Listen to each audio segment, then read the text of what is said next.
अचानक पाऊस पडला आणि बीडच्या शेतात चमत्कार घडला। 5 मिनिटापूर्वी जिथे शेत होतं तिथे पाऊस पडल्यावर जे दिसलं त्याने शेतकरी जागीच हादरला। अख्खा जिल्हा तिथे शेत पाहायला गेलाय। पण मग नेमकं त्या शेतात काय चमत्कार घडला? अचानक पाऊस आल्यानंतर त्या शेतामध्ये असं काय दिसलं की अख्खा जिल्हा ते शेत पाहायला गर्दी करू लागलाय? खरंच निसर्ग असा एखादा चमत्कार कसा करू शकतो यावर शास्त्रज्ञ काय म्हणाले? जेव्हा हवामान तज्ञांनी तिथे जाऊन तपास केला तेव्हा जे सत्य उघडकीस आलं त्याने हवामान तज्ञांच्या पायाखालची जमीन सरकली। मग पाऊस पडल्यावर या बीडच्या शेतामध्ये काय घडलं? त्या शेतकऱ्याने त्याच्या शेतात नेमकं काय बघितलं की ज्यामुळे या शेताचा व्हिडिओ व्हायरल होताच लाखो लोकांची गर्दी त्या शेतात झाली? चला जाणून घेऊया या बीडच्या शेतातल्या चमत्काराचा धक्कादायक रिपोर्ट। बीड जिल्ह्यातील एका छोट्याशा गावात एक शेतकरी राहायचा ज्याचं नाव महादेव जाधव। आपल्या कुटुंबासोबत तो तिथे राहत होता। आयुष्य अतिशय साधं, त्याची स्वप्न छोटी, पण त्याच्या जगण्याला एकमेव आधार होती त्याची 1 एकर जमीन। त्याची पत्नी लक्ष्मी, सोनू आणि राणी ही त्याची 2 लहान मुलं। यांच्या भविष्यासाठी महादेवनं आपलं सगळं आयुष्य या जमिनीत झोकून दिलं होतं। काही दिवसापूर्वी तो पुण्याला कामाला देखील गेला होता। काही वर्षापूर्वी त्यांनी काम केलं पण कामामध्ये पैसा मिळाला नाही, उलट पैसा जास्त खर्च झाला आणि पत्नीने त्यानं निर्णय घेतला की काही वर्षापूर्वी ते तिथून निघून आले आणि बीडमध्येच राहू लागले। बीडमध्ये पाण्याची परिस्थिती अत्यंत हलाखीची। पण अचानक पाऊस पडला। त्याला काहीच माहिती नव्हतं की त्याच्यासोबत असं घडेल। अख्खा जिल्हा त्याच्या शेतामध्ये येऊन उभा राहिला। हवामान तज्ञांच्या गाड्या त्याच्या शेतात चक्रा मारू लागल्या, कारण की ही परिस्थिती संपूर्ण देशासाठी एक नवीनच आश्चर्य होती। शेत 1 एकरच होतं। पाऊस अत्यंत कमी झाला होता। कसं तरी जीवन चालायचं, पण त्यांनी कल्पना केली नव्हती की एका पावसानंतर असा चमत्कार होईल आणि त्याचं आयुष्य बदलून जाईल। अतिशय मेहनती होता महादेव। हा गरीब जरी असला तरी चिकाटीनं मेहनत करायचा। झालं असं, एके दिवशी काळे ढग जमा झाले। वारा विचित्र आवाज करू लागला। आकाशात विजांचा कडकडाट सुरू झाला आणि त्यानंतर सुरू झाला तो महाभयंकर पाऊस। जणू आभाळच फाटलं। गावातले सगळे लोक भीतीने घरात लपून बसले होते, पण महादेव अस्वस्थ होता, कारण त्याचं जे शेत होतं ते शेत एका ओढ्या शेजारी होतं। एक मोठा ओढा त्यांच्या गावातून जात होता आणि त्या ओढ्याला चिटकून त्याचं शेत होतं। साधारणपणे दिवसभर पाऊस नव्हता, पण रात्रीच्या दरम्यान अचानक पावसाला सुरुवात झाली। मध्यरात्रीच्या सुमारास त्या ओढ्याच्या दिशेने एक भयानक भला मोठा आवाज झाला, ज्याने महादेवच्या काळजाचा ठोका चुकला। अखेर पहाटेच्या दरम्यान त्याला जाग आली। महादेव आपल्या शेतात पोहोचला। त्यानंतर त्याला जे दृश्य दिसलं त्याने त्याच्या पायाखालची जमीन सरकली। एका रात्रीत त्या शेतात असं काहीतरी बदललं होतं ज्याचा त्याने व्हिडिओ काढला, सोशल मीडियावर टाकला। काही तासातच अख्खा जिल्हा ते शेत पाहायला आला आणि त्यानंतर हवामान तज्ञांची तर गर्दी झाली। मग काय घडलं होतं नेमकं त्या रात्री? तो पाऊस आल्यावर त्या शेतात नेमकं असं काय घडलं की ज्याने संपूर्ण देशाला आश्चर्याचा धक्का बसणारा तो निसर्गाचा चमत्कार घडला? चला जाणून घेऊया सगळी सविस्तर माहिती। खरं तर उन्हाळा संपला होता। जून महिना जवळपास संपून गेला होता। जुलैची सुरुवात झाली होती। मान्सूनने उघडीप दिली होती। मान्सूनचा पाऊस हळूहळू येऊ लागला होता। अचानक निसर्ग आपलं रूप बदलत होता। बीडच्या त्या छोट्याशा गावात अगदी त्या वादळासारखं वातावरण तयार झालं। खरं तर जेव्हा पाऊस येतो तेव्हा अचानक पक्षी शांत होतात आणि त्यावेळी अगदी तसंच झालं होतं। गावातली म्हातारी लोक एकमेकांकडे बघत कुजबुज करू लागली होती। ते म्हणत होते हा काही साधा पाऊस नाहीये, कारण की जिल्ह्यात कुठेच पाऊस नव्हता आणि एकाच गावात अचानक वातावरण बदललं होतं। रात्रीच्या वेळी महाराष्ट्रात पावसानं रौद्र रूप धारण केलं होतं। काही वेळापूर्वी अवकाळी पाऊस, मोठ्या पावसाची शक्यता सांगण्यात आली होती। मुसळधार पावसामुळे अक्षरशः सगळीकडे वातावरण बदलणार होतं अशी माहिती देण्यात आली होती। लोकांच्या घरात पाणी शिरेल, लोकांचं नुकसान होईल अशी ही अर्जंट सूचना देण्यात आली होती। आता तसं म्हणावं तर आभाळ काळं झालं होतं। लोक देवाचा धावा करू लागले होते, पण महादेवच्या शेतात जे होणार होतं त्याची कल्पनाच कुणी केली नव्हती। गावात असलेले म्हातारे नेहमी म्हणायचे, अरे महादेव, तुझ्या शेत ओढ्याच्या कडेला आहे।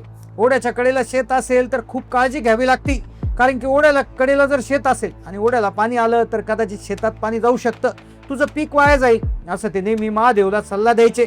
पण ओढ्यात धोका नव्हता। धोका दुसऱ्याच मार्गाने निसर्ग त्याला देणार होता।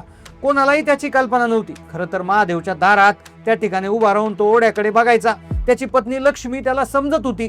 त्या दिवशी रात्री जे ढगाळ वादळ आले, तुम्ही शेताकडे जाऊ नका, पण महादेवचं मन शांत बसत नव्हतं। त्याचे डोळे विजांच्या प्रत्येक चमकेसोबत आपल्या शेताचा विचार करत होते। अचानक मध्यरात्रीनंतर त्या ओढ्याच्या पात्रातून एक मोठा आवाज झाला, जणू खूप काहीतरी मोठं कोसळले। ज्या आवाजानं संपूर्ण गाव दचकलं। तो आवाज इतका भयानक होता की महादेवला शंका आली, पण पाऊस प्रचंड असल्याने, विजेचा कडकडाट असल्याने वारही प्रचंड सुटलं होतं, त्यामुळे तो तिथेच थांबला। आता हळूहळू रात्रीचा तो पाऊस होता, रात्री तो पाऊस थांबत होता.